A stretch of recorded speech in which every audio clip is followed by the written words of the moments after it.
যোগী যে একজন সন্ন্যাসী ভগবানের এটাই ইচ্ছা ছিল যে এমন সময় পূর্ণ মহাকুম্ভ হবে যখন যোগী মুখ্যমন্ত্রী আর মোদী প্রধানমন্ত্রী হবে।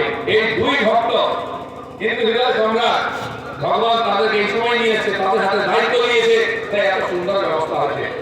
আমাদের মুখ্যমন্ত্রী অমিত মৃত্যুকুম্ভ বলছিলেন, গালাগালি দিচ্ছিলেন, কিন্তু তার কথা না শুনে কিংবা হয়তো উনি পাঠিয়ে দিচ্ছেন MLA MP panchayat member councillor সবাইকে ডুব মেরে হার গন্ডগোল।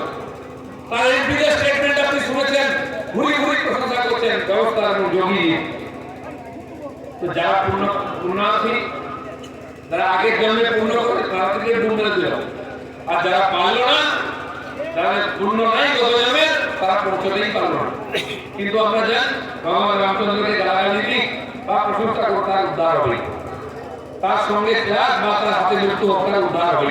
তাই এই কুম্ভ সবাইকে মনের ইচ্ছা পূর্ণ করে, যারা ব্যবসা করতে গেছেন তারা লাভ করে, যারা পূর্ণ করতে গেছেন ডুব মেরেছেন, সাধারণ মতো লোকেরা যারা তপস্যা করতে গেছেন, এক মাস কল্পবাস করেছেন, সাধনায় করেছেন, যজ্ঞ করেছেন, আহুতি করেছেন, প্রবচন করেছেন, তারা করেছেন। আর যারা বিরোধিতা করতে ইস্যু খুঁজেছেন তখন তাদেরকেও ইস্যু দিয়েছেন একটা অ্যাক্সিডেন্ট হয়েছে, যাতে তারা ঝগড়া করতে আসে। তো পূর্ণ কুম্ভ আমাকে নিরাশ করেনি। এই ভারতের উত্থান হয়েছে পূর্ণ কুম্ভ, ভারতবর্ষের অর্ধেক লোক গিয়ে ডুব মেরে এসছে। আর আমি তো বলছি যেটা প্রকাশ্যে আসছে না, পশ্চিমবাংলার অর্ধেক লোক গিয়ে ডুব মেরে এসছে লোকগুলো গিয়ে, তার মধ্যে টিএমসির লোক বেশি ছিল, কারণ কাটমানি আর সিন্ডিকেটের বাপ ওখানে গিয়ে ধরে এসছে। শুধু তাই নয়, জল নোংরা হয়ে গেছে, বিষাক্ত হয়ে গেছে, কমিউনিস্টরা এরা প্রচার করছে, কেউ শোনেনি। তাদের বাড়ির লোকেরা গিয়ে ওখানে বোতলে করে জল নিয়ে এসছে, জেরিক্যান থেকে জল নিয়ে এসছে। আমি দেখছি সবার হাতে জল, গঙ্গার জলের লেভেলই কম হয়। শুধু তাই না, এই যে অমৃত কুম্ভের জল সারা বিশ্বে ছড়িয়ে দিয়েছে। ওখানে কয়েকশো ফায়ার ব্রিগেডের গাড়ি ছিল, নতুন গাড়ি কেনা হয়েছে উত্তরপ্রদেশ সরকারের। যখন গাড়িগুলো ফিরছে, যোগী মহারাজ বলেছেন কোনো গাড়ি খালি ফিরবে না। অমৃত কুম্ভের জল ভরে নিয়ে 10,000-20,000 লিটার যা ভরে শত শত গাড়ি জেলে জেলে গেছে। আর যেখানে গেছে মানুষ লাইন দিয়ে সেখান থেকে ত্রিবেণী সঙ্গমের জল বাড়িতে নিয়ে ছড়িয়ে দেওয়া হয়েছে। অতি সম্প্রতি আর মরিশাসে গেছিলেন আমাদের প্রধানমন্ত্রী Narendra Modi. Mauritius Hindu country, Hindu majority না হলেও ওখানকার সব কিছু প্রধানমন্ত্রী হিন্দু, ব্যবস্থা হিন্দু। ওখানে যারা গেছেন উত্তরপ্রদেশ বিহার থেকে গেছেন, সেই বয়সে অশিক্ষিত মানুষরা গেছেন, তারা কোটলার মধ্যে রামচরিত মানস নিয়ে গেছিলেন, সন্ধ্যাবেলা পড়তেন, সেখানে রাম মন্দির হয়েছে। এবং যেখানে জেটিতে রাজা নেমেছিলেন প্রথম তারা, সেখানে মাই বাপ কি মূর্তি। সেই সময় যারা গেছিলেন ফাটা কাপড় পরে মাথায় কোটলা নিয়ে মা বাবা স্ত্রী স্বামী স্ত্রীর মূর্তি আছে, মাই বাপ কি মূর্তি তাদের স্ত্রীকে। এবং তারা বিহারের লোকেরা জানেন ছট পুজো করেন, এখানে সূর্যের পুজো। সেখানে কোথায় ছট পুজো করেন? বিরাট পুকুর খোঁড়া হয়েছে, গঙ্গা তালাব। মোদীজি এখানকার কুম্ভের জল নিয়ে গেছিলেন, তিনি নিজের হাতে সেই গঙ্গা তালাবে ত্রিবেণী সঙ্গমের পবিত্র জল ঢেলে দিয়েছেন।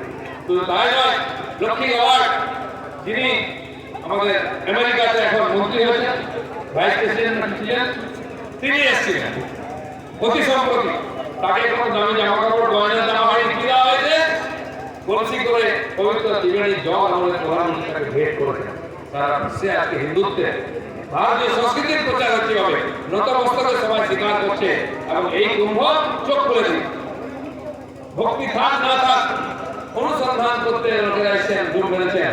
জ্ঞাতে অজ্ঞাতে যখন আগুনে হাত দিয়ে পড়ে যায়, আর জ্ঞাতে অজ্ঞাতে দুর্মতে পূর্ণ করতে হয় সবাই করে। তাই আমরা চাই এর ভাইব্রেশনকে পৌঁছে দিতে ধরে রাখতে। ভগবানের ইচ্ছায় বিরাট কুম্ভ হয়েছে, আয়োজন হয়েছে।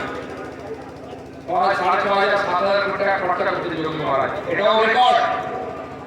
কিন্তু তাদের 6 লক্ষ কোটি টাকার বিজনেস হয়েছে, ব্যবসা। প্রত্যেকটি ভারতবাসী সেখানে খরচা করেছে 66 কোটি লোক। আমার সঙ্গে আগে এখানে গাড়ি করে গেছিলাম, আমার পরিচয় ছিল বলে ক্যাম্পে গিয়ে থেকেছি, খেয়েছি, ঘুরেছি, খরচা হয়নি। যারা আমার সঙ্গে গেছিলেন বলে তার পয়সাই খরচা করতে পারছে না। মানে মা গঙ্গা তোমার কাছ থেকে পয়সা দিচ্ছে না। যাওয়ার সময় দেখেছি আমার দোকানে খাবার নেই, পেট্রোল ডিজেল পাম্পে পেট্রোল ডিজেল নেই, চা খেতে গেলে বলে দুধ নেই, চা হবে না। এত বিক্রি হচ্ছে, খাওয়া দাওয়া করছে। হোটেল মালিক বলছে দাদা ইচ্ছা নেই, ইচ্ছা হচ্ছে বাড়ি চালিয়ে তাড়াতাড়ি হোটেলে, কিন্তু আপনারা খাবেন কোথায়? আর আমার পয়সাও 1.5 মাসে 1.5 বছরের ইনকাম হয়ে গেছে। যারা দূর থেকে হেঁটে যেতে পারছেন বাইকে ধরে গেছেন 100-200 টাকা ভাড়া নিয়ে গেলেন, তারা নতুন বাইক কিনে ফেলে দিলেন মাসে। যেভাবে হোক মানুষ খরচা করে আনন্দিত খুশি। দুঃখ নেই কারণ মানে হেঁটে যে 5-10 কিলোমিটার দূরে হেঁটে গিয়ে ক্লান্ত মহিলারা মায়েরা যারা হাঁটেন না বাইরে যান না তারা হাঁটতে হাঁটতে ক্লান্ত, কিন্তু যে ঘুম বেড়ে ফিরে এসে মুখে হাসি দেবো। যেমন তপস্যা করেন, তপস্যা করতে করতে চামড়া গলে যায়, মাংস গলে যায়, হাড় মাত্র থাকে দধির মতো, কিন্তু যখন ভগবানের দর্শন হয়ে যায় তখন সে সমস্ত কষ্ট ভুলে যান, সে মুখে হাড় জন্য শরীরে আনন্দ আসে।